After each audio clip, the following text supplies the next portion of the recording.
How do you see OSDD and DID at frequency level? So I don't know a whole lot about this, but when I see disassociation patterns, it happens very early on in childhood. Typically, there's a break in the timeline. And if you think about how OSDD presents itself, the folks who do have a type or a subtype of OSDD will have amnesia, sudden memory loss. They'll look off to the side and stare.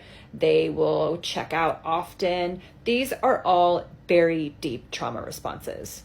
This also could be from people who have abilities and don't understand it. I have worked on dissociation patterns a lot, but haven't dubbed it this. What I will see invariably is always some level of trauma between 3, 4, and 5, or 6 months to a year and a half. Usually anything before year 7, which we're in a hypnagogic state, when we're being basically hypnotized, when we're in, our little brains are in theta and we're scanning our environment. We have been given the handbook for how shit's supposed to work out. We scan our environment, that shit doesn't match, and we're like, what the fuck is this? Exactly. So if you have severe trauma or you're experiencing severe trauma and internally you don't feel safe, disassociation patterns are a strategy. You create a workaround to keep yourself here in time. A lot of people will disassociate, boom, leave, go into all these realities, but they're incredibly fucking successful. Like, they will actually jump into all these realities, get all these ideas, come down, and then like do them all at the same time. For example, Elon Musk is very good at this. He runs borderline disassociation pattern. But that's for another video. I've also seen disassociation present itself in gender expression.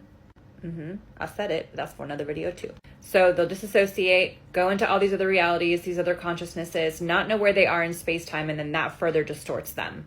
So this can be modified and corrected. Eventually, we want to look at the cause of the trauma. Then we want to keep you in one reality and then teach you how to learn how to render yourself here in a single point in time. So understanding the 0 point, like really how to access it and how to keep yourself there.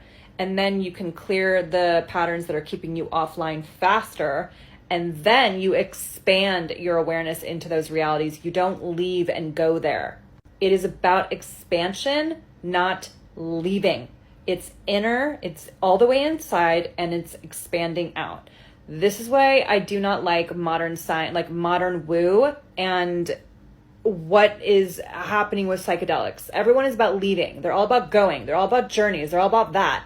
Y'all, no, the party is in the body. The party is inside. It's inside, and then you expand, and then you make yourself available, and then information is just there. So if you guys ask me a question, I would just ask the question, and boom, it would be there. Make sense?